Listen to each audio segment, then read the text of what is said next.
Hello, I'm Emma Hartnell-Baker, Director of Read Australia, known as the Reading Whisperer, and I've created an approach called the Speech Sound Pics approach. It's an approach, not a set program, so it can be used to enhance any program that you are using, such as Jolly Phonics and what have you. And in fact, we use various elements of different programs, the resources, to enhance the approach that we're starting with speech. So it's kind of the other way around to the way that a lot of people have taught reading and spelling, where they start with the print. What we're doing is making sense of the print so the children understand the print before we actually teach about the print. So before we even start thinking about teaching phonics, we're teaching the phonological awareness. That's the ability to hear the smaller parts in words and blend them and segment them and manipulate them. And phonological awareness is the biggest predictor of reading success or failure, so it's really, really important. This helps us when we're looking at words to actually understand how they're created, because they're linked with our speech.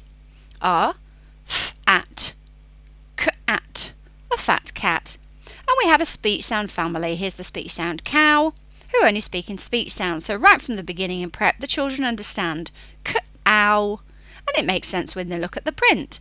K-ow. Here's a fish.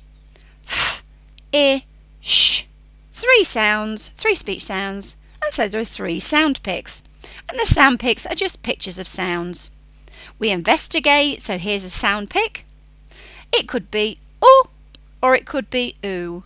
Ooh, ooh. And you'll hear Caleb later on looking at it and going ooh, ooh. So they look at it and think of a cuckoo. So they can work out that whether it's the ooh or the ooh. There's a speech sound cloud for every single speech sound in the English language. It's a very visual approach. So this is an example of how a speech sound could be used in prep. Here's a speech sound pics bank. So this is the bank to show all the sound pics that represent the f speech sound.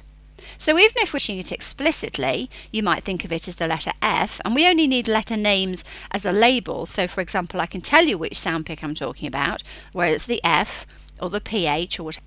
But the letter names are not important for decoding and encoding, and actually can confuse a lot of children. So in this sound pics bank, you can see it's got the numbers at the bottom. So I can say to the children, for example, if they're writing the word dolphin, oh, it's the number 2 sound pic for the f speech sound.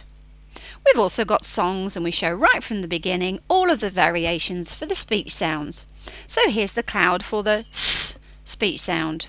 Psychotic Sam had a nasty scent, sitting in the grass with a nasty scent. Send him something nice for 50 cents. Send him to the house or the castle. So even though, again, we're only starting off teaching explicitly, the one that you might think of as the letter S, we're showing them all of them because the brain is an amazing thing and can take in all sorts of things, even when you're not actually trying to teach it. The big rubber duck went quack, quack, quack. The big rubber duck went quack, quack, quack. The big rubber duck went quack, quack, quack. Put him in the bath, then splash, splash, splash. So again, we're showing both of the pictures to represent the B sound. And here's the speech sound cloud to show B. So we're actually working on reading and spelling skills right from the day one, but it all starts for listening to speech sounds. If the children can't listen to the sounds in our speech, then they're going to have real trouble. So please don't start on the print until the children have really developed phonological awareness. And if you go to speechsoundpics.com, getting started, you'll see what I mean. There's free lessons on there. Everything with SSP is free, and it's subsidised by the funds we get from school PD training. Here's an example of how Oscar in prep discovered one of the sound pics that we've not yet learnt. We've not taught it yet explicitly. So here's the speech sound cloud for ooh. Here are all the pictures for ooh, and you can see examples of words underneath. And he looked at just juice at his lunchbox at morning tea, just j-ooh, heard the ooh because he knows what those words are, heard, and then we looked at the speech sound cloud to find out where it was. Another child looked at a Powerade bottle. P-ow-a-d. Now the speech sounds here are p-ow-a-d, with the d at the last is the last speech sound. So what we actually do, and we'll teach this in training, is the A sound pick is A and then a dash, then the E, because when we write it, the D jumps over onto the line. So she discovered ow. P-ow-a-d. Have a look at the numbers. They read it as 1, 2, 3, 4, 5. P-ow-a-d. so that you know, jumps over that. But do come to training or have a look, and we'll do clips to show you that more experience. But you liked the detective one where we had that one on the screen. Do you remember when we had one? Oscar's been a detective. Who's been a detective this morning here? Heidi's been a detective. What do you think she found as well? Heidi, can you tell the camera? What do we see? What did you find this morning? Oh! And Oscar found it as well, didn't you, Oscar? They looked at, they know this says just juice, just juice, so they thought, oh, it's another ooh, because what's this one? What's this a picture of? Ooch! It's ooh, but we found another picture. And you know, next term, look what you're going to be looking at. We're going to be looking at all the speech sound clouds. So we've got all the pictures in them. All of these are picture of ooh. So who found this one? Oscar. I've been showing people this, saying how clever you were. I said Oscar came and found his just juice. Juice. Who can see where ooh is on the cloud? Where is it? Finn, where is it? Come and point to it. It is, it's there, and then where is it in the cloud? I know where it is. I know too. Just look, Josh. I know where it is. There, it is, well done. And where was the one we had on the board? I know. It's hiding just there. There it is, ooh. So all of these others are ooh. I'm going to show you, oh, a word with this one in it. Are you ready? See if we can figure it out. If you think you know, put your hand up. So there's the picture of ooh. Nicholas! What do you think it is? If that's ooh! Guru! Lydia, what did you think it was? Guru! What about this one? Are you ready? Oh, who's going to know this one for me? Who's going to know this one for me? Lily! Who's having her cast off soon? You're going to read this one for me. Are you ready?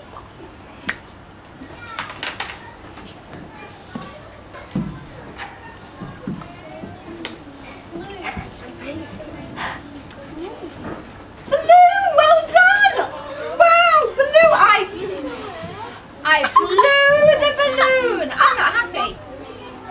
I am not. Are you listening to this, Nicholas? I am not happy. Happy. Happy. I'm not happy because Nicholas and Dan won't listen.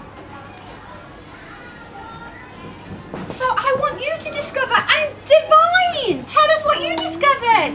Come in, children, just come and sit on the carpet. Divine, tell the camera what you discovered. In your Powerade. Look what Divine discovered. She knows this says Powerade. It's like if you see a word that you know, like McDonald's. Think, oh, what can I hear? See if there's any pictures we're learning. Powerade.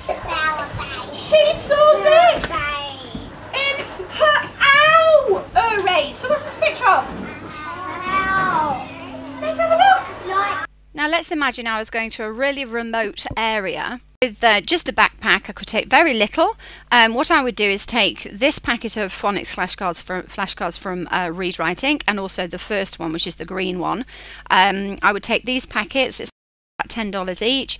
This is what should be on every book list for every school, for every child who's, to be honest, every child in primary school. Even if their reading is quite good, this will especially help with their spelling.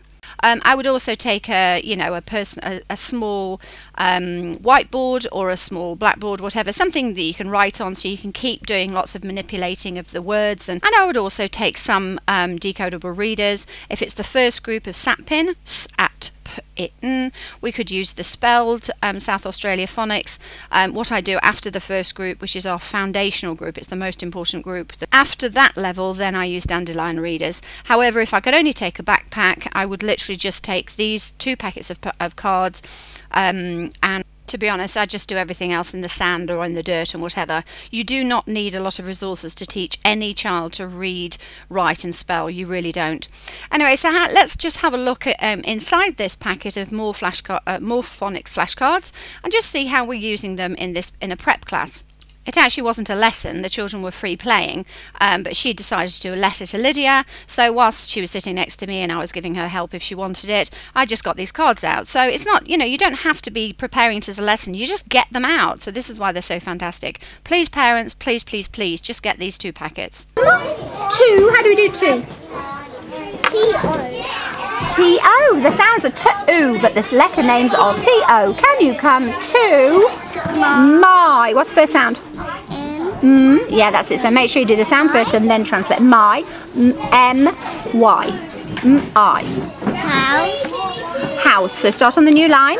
Now these children have had a whole term of listening for speech sounds, finding the sound pick, they know what representation it is, and so now a lot of the children are able to now use letter names, so quickly their brains are, when they're listening for my, they're no longer having to think I, their brain is already translating it into the letter names. But you have to do it that way around, which is why I'm just reminding her as well, because the brain has to know that bit first to be able to translate it into the letter name.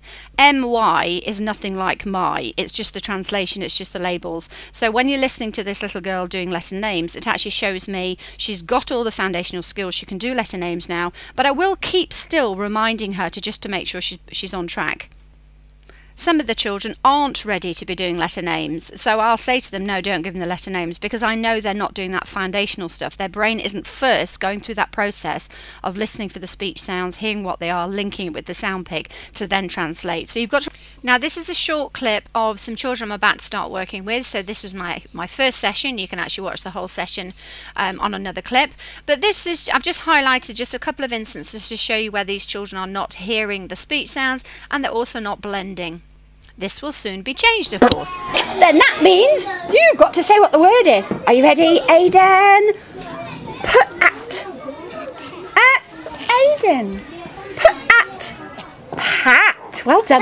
Pat. Are you ready? Sit. Are you ready?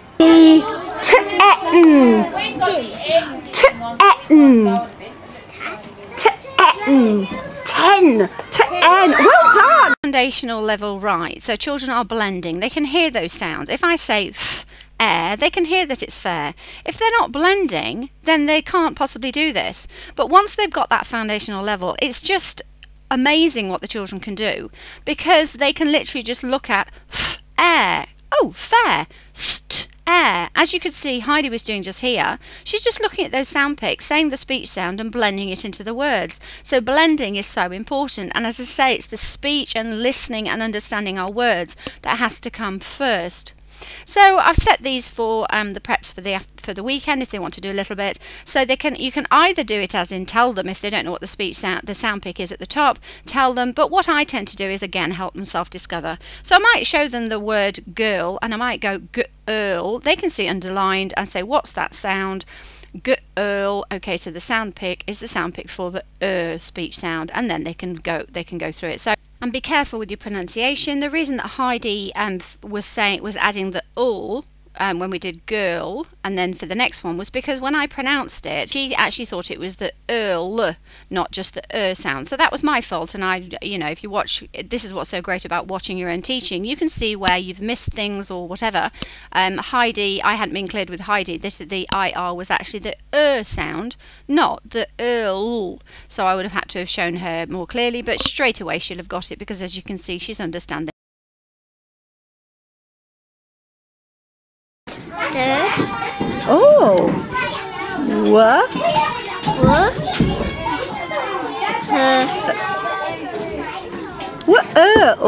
Well. So we're teaching children to be able to look at these sound picks. They know what it represents, what speech sound it represents. They say the sounds and then blend them into the words, and so they can read. The quicker we help children to do this, so help them to be able to decode, the quicker their brains don't have to sound out sounds, because their brain is so quickly looking at them, hearing them, blending them, that they can carry on with the sentence and get meaning. So we're developing fluency and comprehension really, really early on. Now, a lot of the leftovers of the whole language approach means that a lot of people are still saying, look at the picture, what do you think is going to happen? If you don't know the word, miss it out.